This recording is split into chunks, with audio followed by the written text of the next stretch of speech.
The building itself, just by looking at it, commands respect. The tower is a symbol for everything that happened out here. It's been a landmark in Topeka from every direction you come. The groups that meet here now ask us about the history every time. Well, we need to give them the full history, not just the history of the clock tower, what came before the clock tower. The history of the Healing Hill is a story about Topeka, and it begins hundreds of years ago. This land here used to belong to the Kansas Indian tribes. In 1846, we signed a treaty with the United States government. In the early 19-teens, the Security Benefit Association was founded, and it was looking for a place to establish its headquarters. And then a family of psychiatrists came along, the Menningers.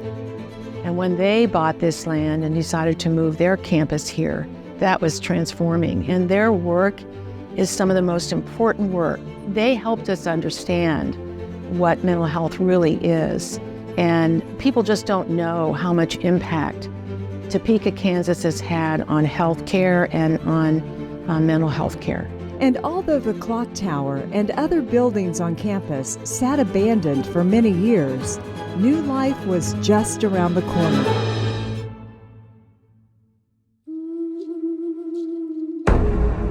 Before Menningers became the centerpiece of Topeka, the many acres that the famous clock tower and its other well-known facilities inhabited was the home to the proud Kansas and Potawatomi people who brought their own rich history to the land.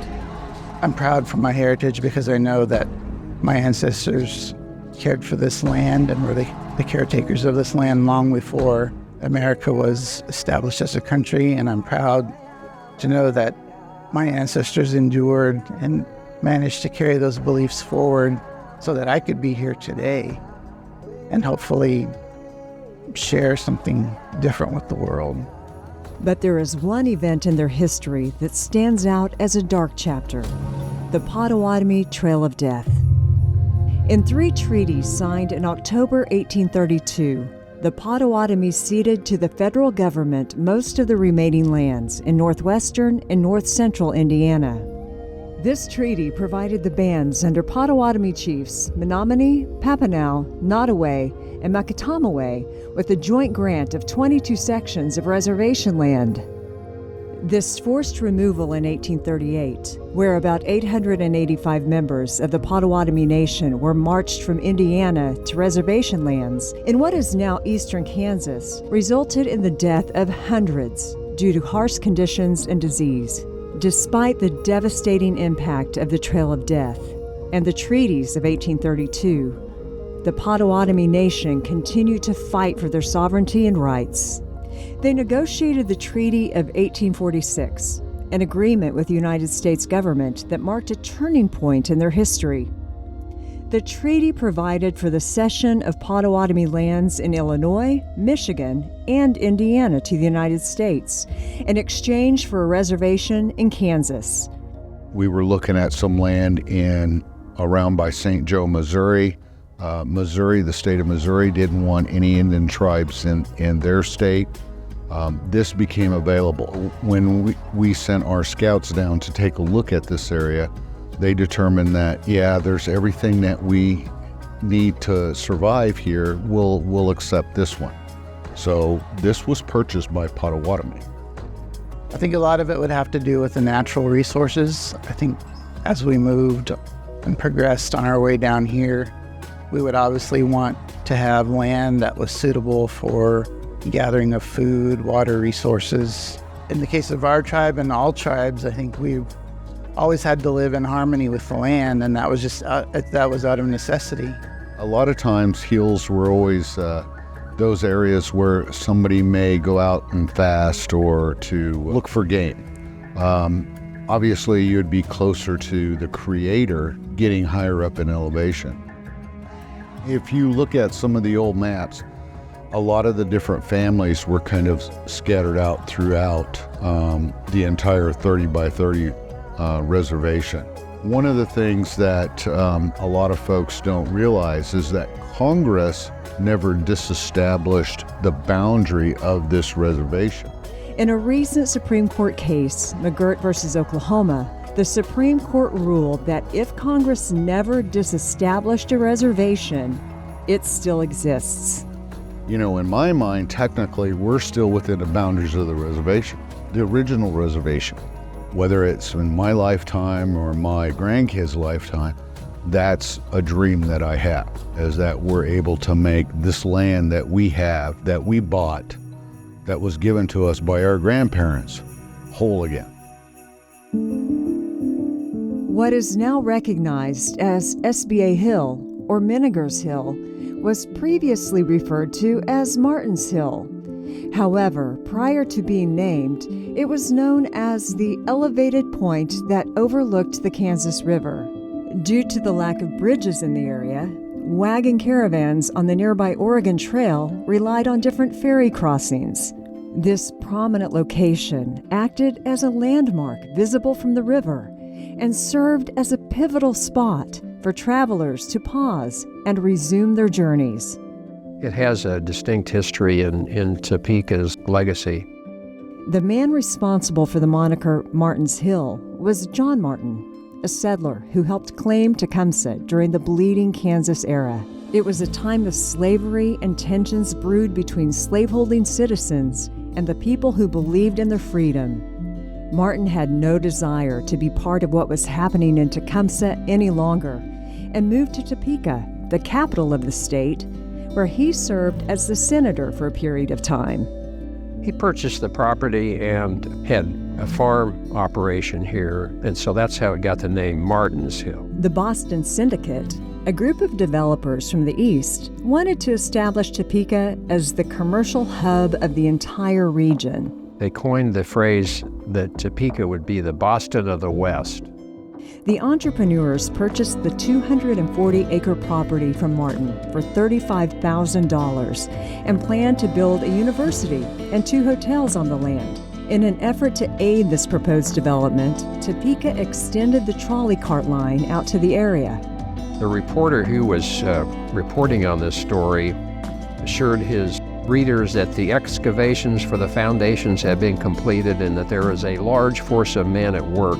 He said, for a number of years, the opinion has prevailed that Topeka affords the best location for a great institution of learning.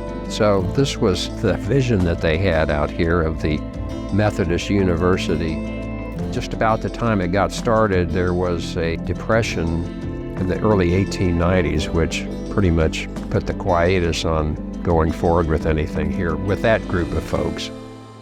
Ultimately, the efforts of the Boston Syndicate failed, and a man named Frank McLennan bought the land and built his hunting lodge there, the original Cedar Crest, which later became the name of the famous governor's mansion east of the area. Because he was a well-known publisher at the time, McLennan's comings and goings were printed in the newspapers in Topeka, and the citizens enjoyed learning of his summer escapades to the Cedar Crest Lodge.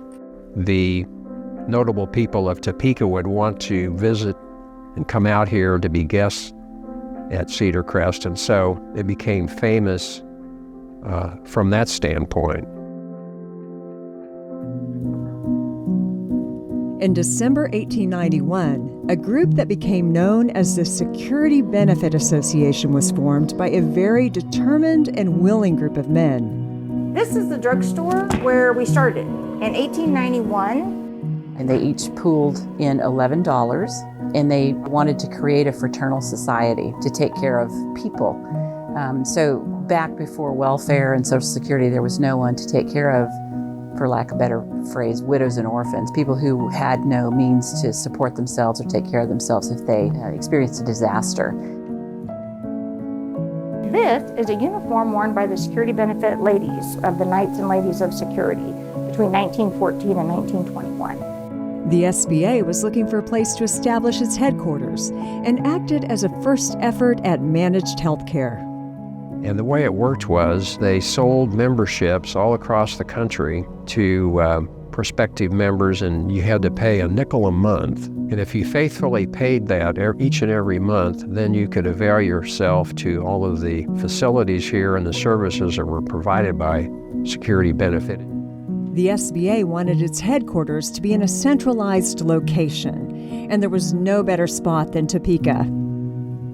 It had a good rail service with the likes of the Santa Fe Railway, the Union Pacific, the Missouri Pacific, and the Rock Island Railroad, all having prominent stations in the city. Someone paying that premium of a nickel a month, if they needed medical treatment, they would buy a ticket to Topeka, get here, and they would have medical services provided to them. So there was that continuum of treatment that was pretty novel at the time. The early history of the SBA was complex and innovative. They established a cradle-to-grave concept. They had an orphanage for children of members of the SBA who passed away, and a home for working people of retirement age. Because of their growing success, somewhere between 1925 and 1930, the SBA added a wing onto either side of their main building and the famous Clock Tower that still stands prominent to this day. And it was a state-of-the-art hospital. At the time, it rivaled Mayo Clinic. So it's very well known. And we literally would have people come in from all over the world and camp out here and just check out what we had. So this was a little brochure that they gave out that talked about all their concierge services. They had the hotel and hilltop dining room, the clinic and hospital, the dormitory, an apartment group. Wow. And they also had like a working farm. That model was really invented in the early 1920s and prevailed all the way through World War II. After World War II, the societies known today as Social Security came into play, and the services of the SBA were not needed as much. The original model fell into disuse. People had their own health insurance and went to family doctors. By the time the 1950s came around, the SBA was losing money on their operations and was ultimately shut down. They didn't abandon the campus completely because, of course, they had these agreements with people. You pay your nickel a month, you get the services. So some of the facilities continued to operate for a period of time, even though the hospital was closed, as an example. As time passed and the Menningers had created a mental health global phenomenon, the SBA reinvented itself, and the company began focusing on life insurance and investments to allow people to retire with wealth. It is now known as Security Benefit, and as the company grew and changed, it was moved to downtown Topeka in a 10-story high-rise. I started with the company in 1999. And the first company picnic that I went to, this bus pulled up and these older people started getting off the bus. It was a group of fairly elderly people. And I was new, I didn't know. I said, who are those people? And they were actually the orphans that lived on the hill. And they were coming to a party and a picnic that we were having downtown. But they felt that this place was their home. And they felt a great connection to Security Benefit, and they were still coming out to be with us, even as late as 1999. Eventually, they looked to move back west. And when the Menningers were moving out of Topeka, it was the perfect time for them to move back in. The bottom part of the hill was available, and so we bought acreage on the bottom part of the hill, and we came back home. We had a huge celebration. The building was open to the public. We came as employees, and it was like a coming home celebration for us. We still have the barns, from the original hill on the property, which we keep up, and several of the original buildings as well are down there. So we're still connected to the hill in many ways. The early chapters of the SBA's history, and even the Native Americans who settled on the hill, came to a close. But one story's end became the spark that ignited another's beginning.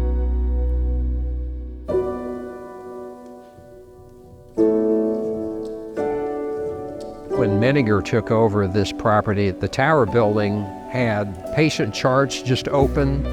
The surgical suites still had the surgical instruments laid out. It was as though someone had just walked in and turned off the lights and left at the end of one day's work and never came back.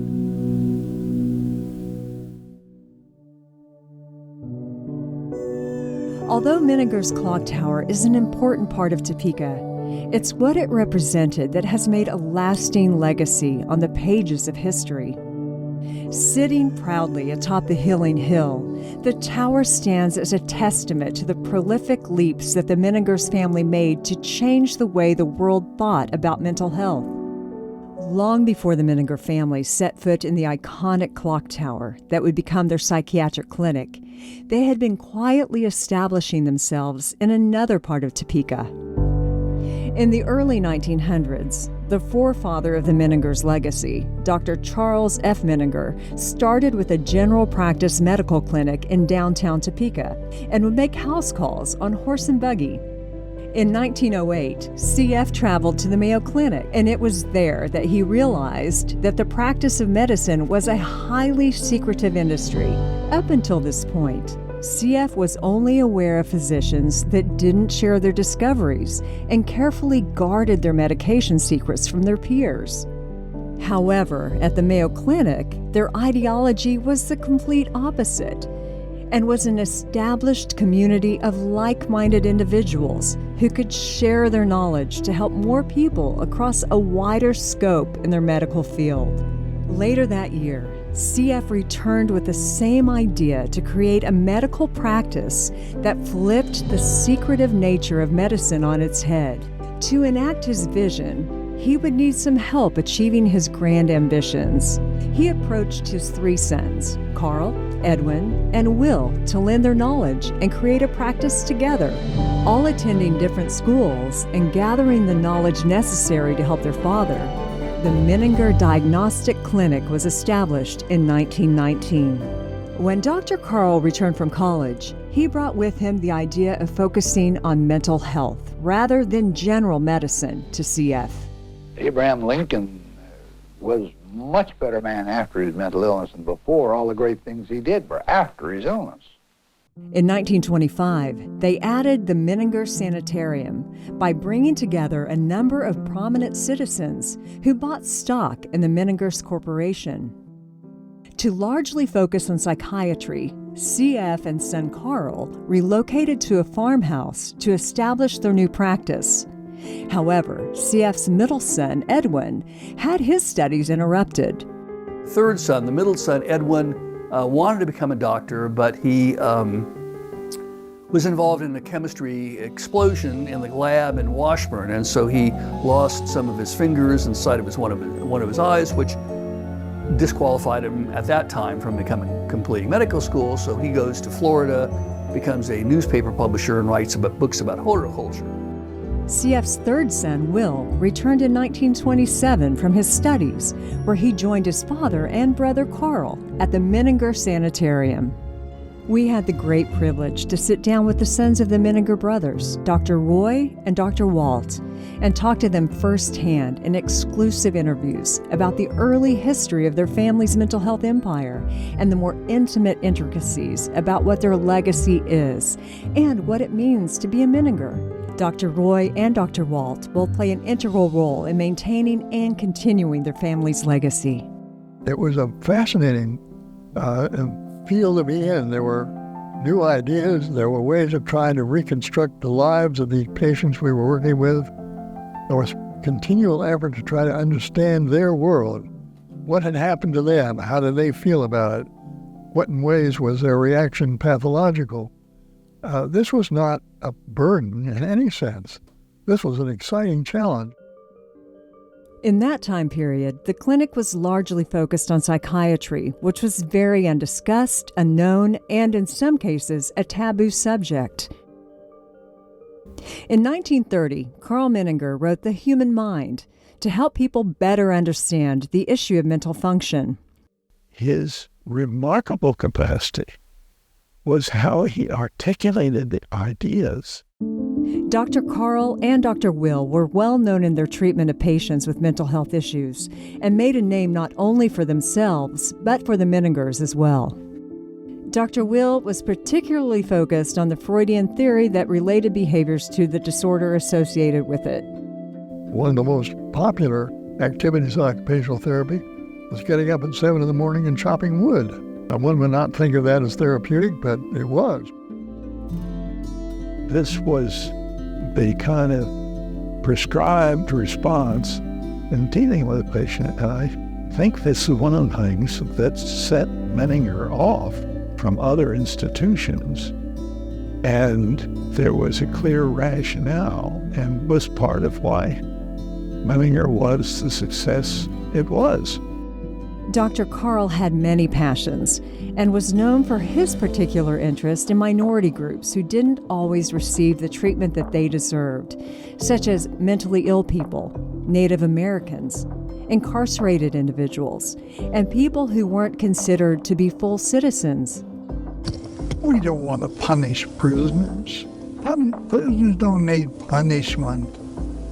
We want them to keep those prisoners in a way, such a way that they won't hurt us. But they may grow, they may produce, they may become better citizens. He was concerned about their lot and how to improve that lot, to basically try to treat everybody equally. Carl and Will kind of divided up duties. Carl was mainly the clinician. He was the one who set the tone for the clinic. Somebody described it as a mixture of Freud and friendliness. Will, on the other hand, became the fundraiser. I was visiting with the president of a New York life insurance company. This fellow said, you know, when you were with your father, you were the only person in the world. Dr. Carl's wife, Jeanette Menninger, was also a crucial figure in the formation of the Menninger's Foundation.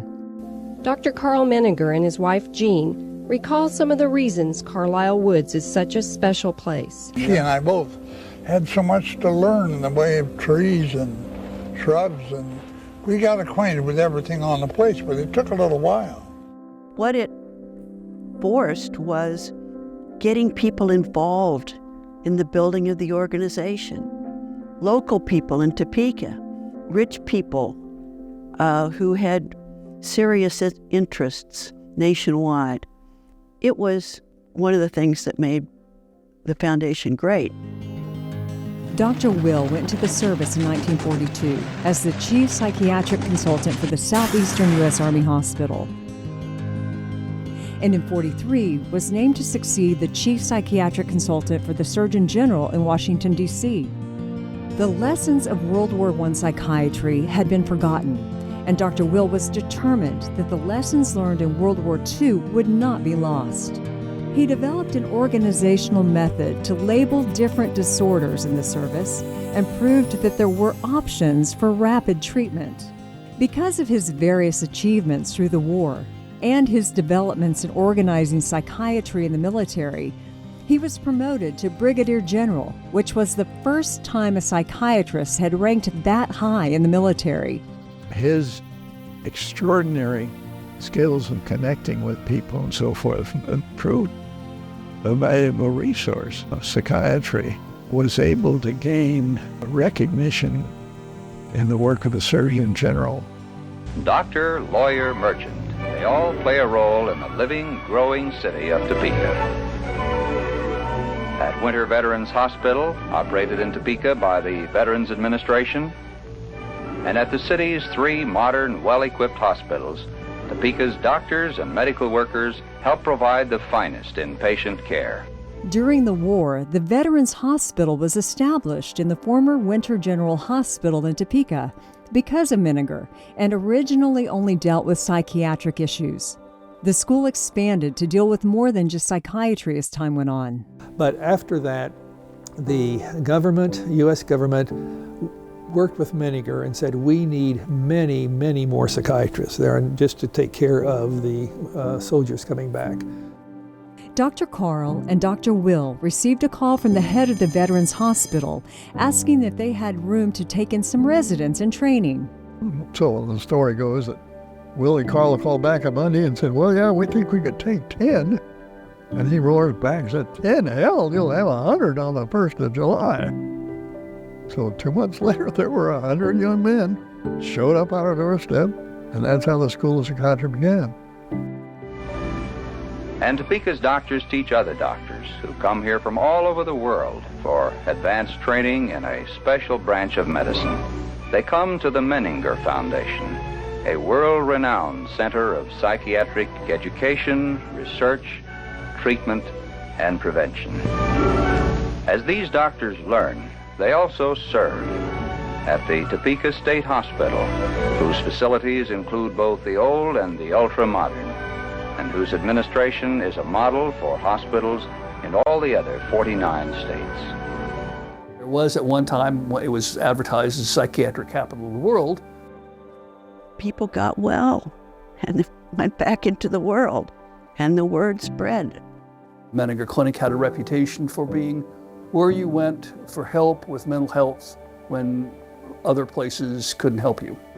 In 1954, the Menningers decided to expand west and saw an opportunity when the SBA closed its doors on a beautiful plot of land that had some family ties to the Menninger children and grandchildren. In our childhood, we often took Sunday birding trips, and the security benefit property had a number of ponds. So we would go along there to see water birds, and then we'd go back and buy, and back behind there was a cliff and forest, so we'd see forest birds. So we would often go to the property. I love this hill. Dad really loved this hill. He and I would go riding. There were several places around Topeka then where you could rent horses and ride in the woods and hills, and we did that on weekends, not infrequently. They didn't have the funds, but were able to work out an arrangement with some trustees and made the expansion possible. By the late 70s, the Menningers were ready to make their grand expansion to West Campus. However, some of the old SBA buildings, after decades of unuse, were no longer suitable for hospital function. So that the ultimate game plan was an entirely new state-of-the-art psychiatric hospital. The tower building was largely administration. It was administration before. When we first bought it, Dr. Carl moved to the office out there. The new buildings were constructed in the 1980s. Enough were complete for them to officially make the big move in 1982. It was at this point that Menninger's was at its peak. The iconic clock tower was once again in use, and the legacy of Healing Hill had been renewed. The campus brought with it a natural beauty that played a role in the therapy and healing of not just its patients, but every individual that stepped foot onto its gorgeous, well-kept property. You'd walk around campus and you wouldn't know who was the psychiatrist and who was the patient. This was the jewel of this place, that everybody was considered part of the treatment team. It was a lovely place to go to work, but that's also because the whole environment of the institution, the whole ethos of caring, not only for patients, but caring for one another. I think most everybody who has ever worked there expressed appreciation for the whole character of the place. You know, there actually are mockingbirds over in that part. The American Bar Association is on the phone again. Thank you, I'll come. Thank you. I'm very proud to say that I trained at Menninger's and that I was part of a group of people that respected each other. We learned from people who were specialists in the field, and we learned from our patients. I mean, every day we learned. If my dad said, the future of mental health is not going to be the psychiatrist and the patient together. We're going to have to see how we can address society and help society. And we were known as the place that people came to when everything else failed. So we had people from New York, California, the movie stars. We had a contract with the NFL. Dr. Will had meetings with President Kennedy. President Kennedy was very supportive of mental health funding. Unfortunately, Menninger's wasn't able to maintain the level of success that made it so recognizable. In 1955, there was a crisis in the institution that was prompted by some administrative decisions that Dr. Carl had made. Dr. Will was asked to become the CEO following his brother's exit.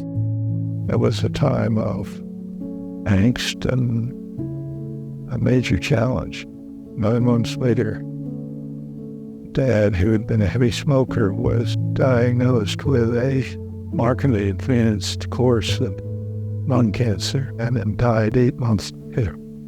Following Dr. Will's passing, the job of CEO went to his son, Dr. Roy. What I had attempted to do was to develop a framework of respect and collective commitment to learning. There's not really much appreciation of the mental health of the people doing the work. But as times changed, insurance companies were refusing to pay for long-term hospital stays. Meanwhile, the clinic's costs kept rising, its marketing budget growing from $100,000 annually to $1.1 million by 1999. And in the 90s, many of the major mental health facilities like this were either closing or joining to another hospital. Menninger was one of the last to have to do that because we had a very large endowment that we had achieved over the years. So we could continue to fund many of the programs as things were going down. And so they exerted more and more control over the monies they were providing. In effect, they started to tell us what we could or could not do, literally moving in on the medical profession in terms of what was accepted and what wasn't. And so that it came to the point where funds were increasingly limited. Consultants also told Menninger's Board of Trustees the institution could survive in Topeka as a small psychiatric hospital only. Menninger's was forced to shed outpatient treatment programs and cut its staff from 650 to about 250. By 1999, the clinic lost $2.9 million, even after its endowment fund contributed $12 million. We were funding education and research and so forth, and doing it by fundraising.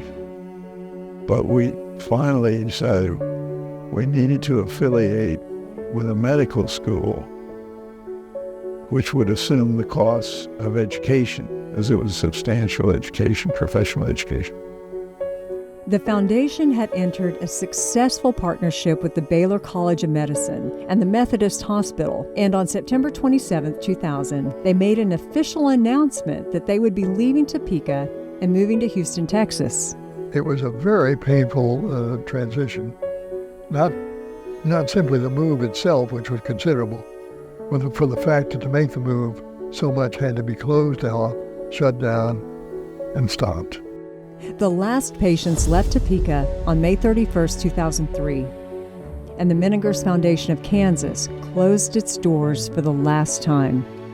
It was a very difficult decision, very challenging for the board to have to go through this. In a sense, closing this down and everything that it meant here, the Menninger, they call it the Menninger spirit, the Menninger process, to transfer that and to leave Topeka. In 2003, when the Menninger Clinic made the transition from Topeka to Houston, most of their compassionate staff embarked on this journey with them. Today, the Menninger Clinic continues to shine brightly, fueled by the love and passion of Dr. C.F. Menninger and their dedicated team's commitment to a mission that began at the turn of the century.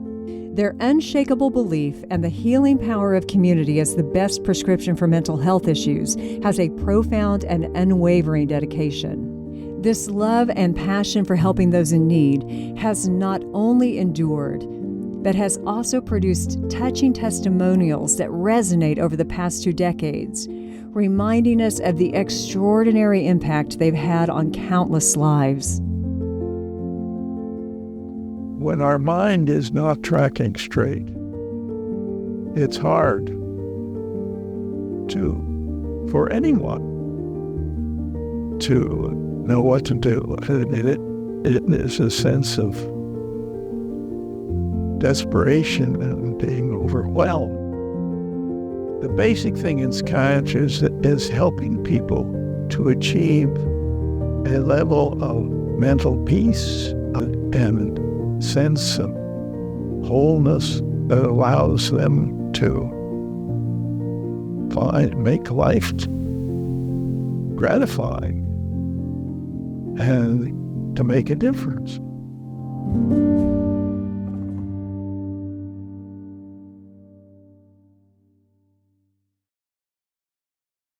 For many years, after the last of its inhabitants moved away from the campus, the future of the property became unknown and it sat abandoned, leaving behind a whisper of its history on the winds.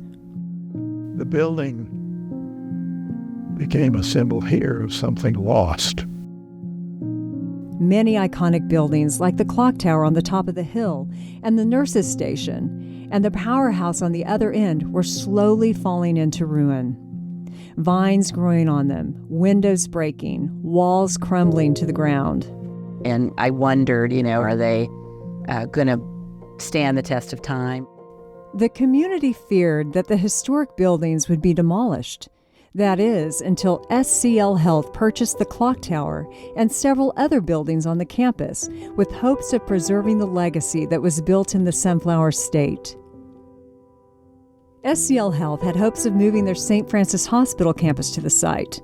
However, just after SCL purchased the property, ownership of the company was transferred and there was no longer a need for them to remain in Topeka.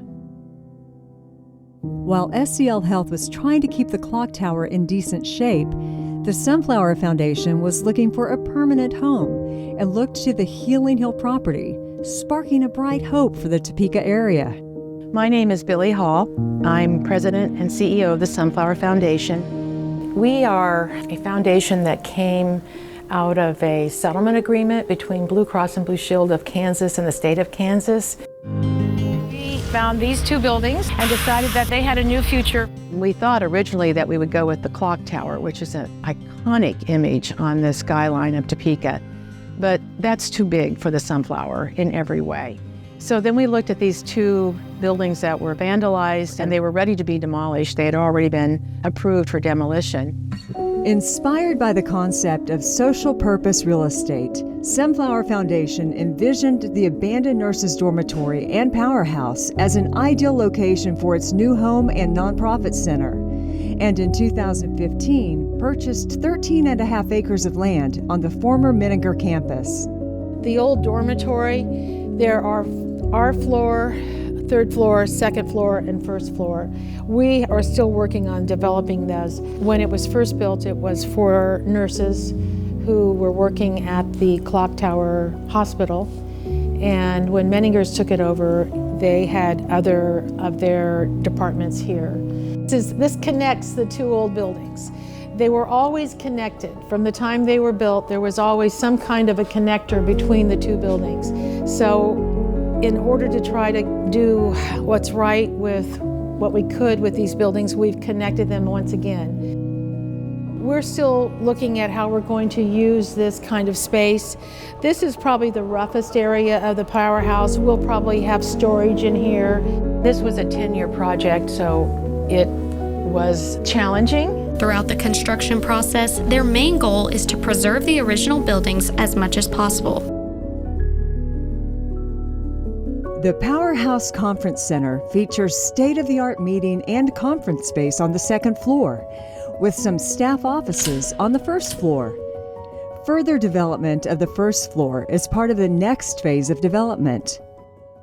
The Menningers had long been proud of their scenic grounds and worked with an investor group to ensure that at least some of the natural beauty would be preserved. We're trying to encourage people to come to Kansas either for recreation or to think about living here. There's a state park directly behind the tower building with trails and places to walk and look for birds and eagles, and the river is back there too. State Park 24 became official in 2004, and 76 acres were donated to the state. In 2007, after some years of debate, it was officially named Kaw River State Parkland, featuring new roads, trails, and boat ramps to enhance the area.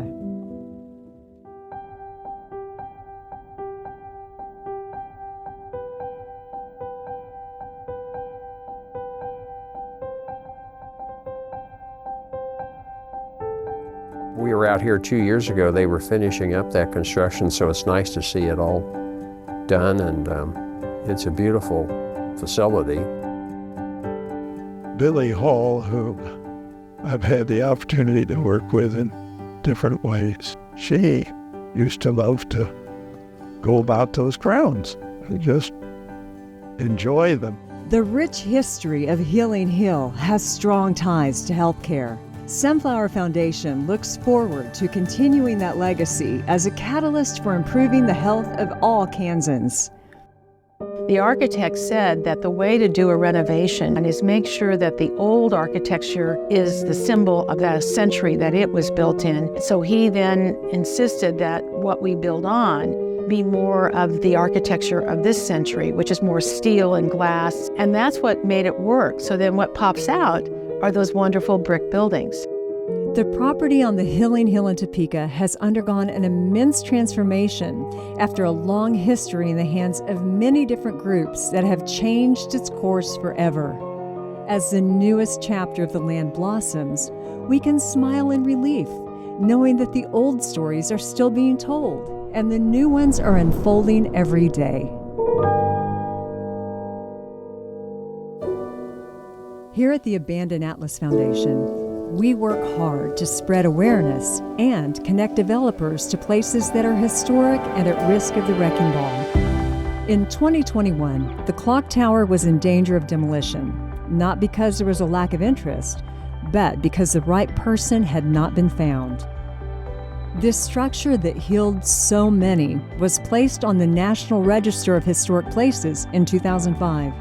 This massive building has an entire community of support, with people rallying to save it and showcase why it's ready to be invested in. The building itself, just by looking at it, commands respect. And it's hard to believe a building like that was built in the 1920s.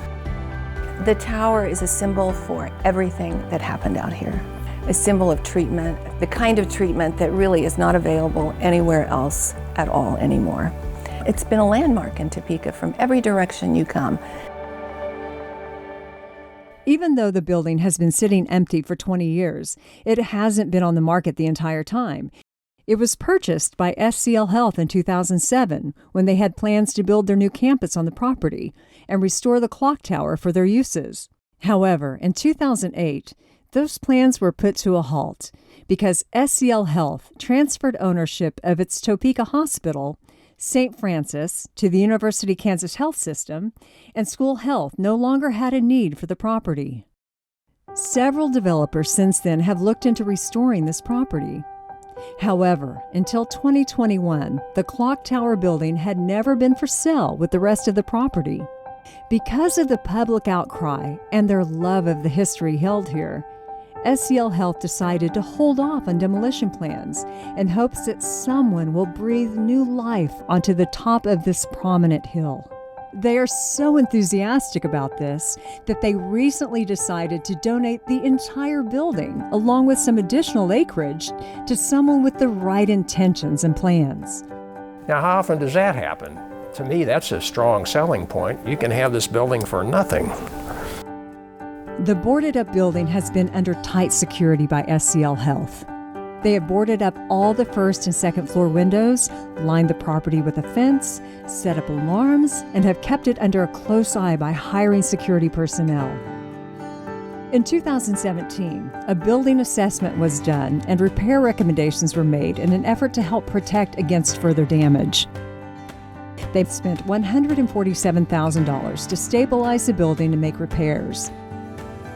Moving to the inside, this building offers ample space for a wide range of possibilities for adaptive reuse.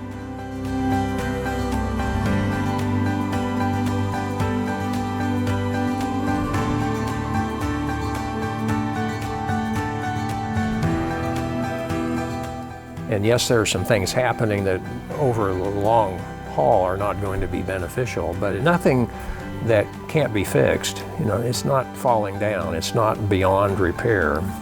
The blueprints and layout of the building shows over 500 rooms, as well as tall and wide ceilings, giving ample room for an apartment complex, a hotel, office spaces, and other similar ideas. Additionally, the interior has tremendous space for restructuring and opening up floors for conference rooms, ballrooms, and other open spaces. The Clock Tower building has a huge advantage of being located on the second highest point of Topeka in a very visible and strategic area of town. Right across the street, new neighborhoods are being developed and are seeing new homeowners and residency. It has a new nearby construction of 2 banks, a medical clinic restaurants, a movie theater, 2 TV stations, and a pharmacy. It is eligible for historic tax credits and has the possibility of funding support from the city, state, and community. The only risk that I see is lack of imagination. It's going to cost money. You know, to build a new structure would cost lots of money. Why not take what we already have and repurpose it and make new use of it? Petitions, social media posts, and even a website have been outlets for citizens showing their support and advocating for someone to come in and save the clock tower. Well, I would do anything I could to support, to bring that about. And it's right next to Interstate 70. It's not that far that people could easily drive up here. And there will be support if something can be put together that's a feasible project that can bring about the preservation of the tower building. It would be such a feather in the cap. It would be something that you would be very proud of.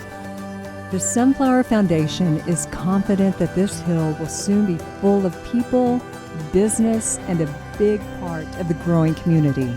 If you're looking for a chance to build or restore a building into a new model of business, you can't beat the idea of having some land and being on top of a hill. You got to think about campus, not just the building. You can develop a campus, and the campus adds to, I think, the quality of whatever services the investor might be doing. What we found here was the outdoors is as important as the indoors. You're kind of in a pastoral environment. This is the time to be in Topeka. We're redeveloping ourselves. This is still the gem of the city. Whoever gets that will have their building and their business on the most historic hill in West Topeka, overlooking Topeka, on incredible, rich legacy history, and it's right for someone to take it on and make it the next chapter.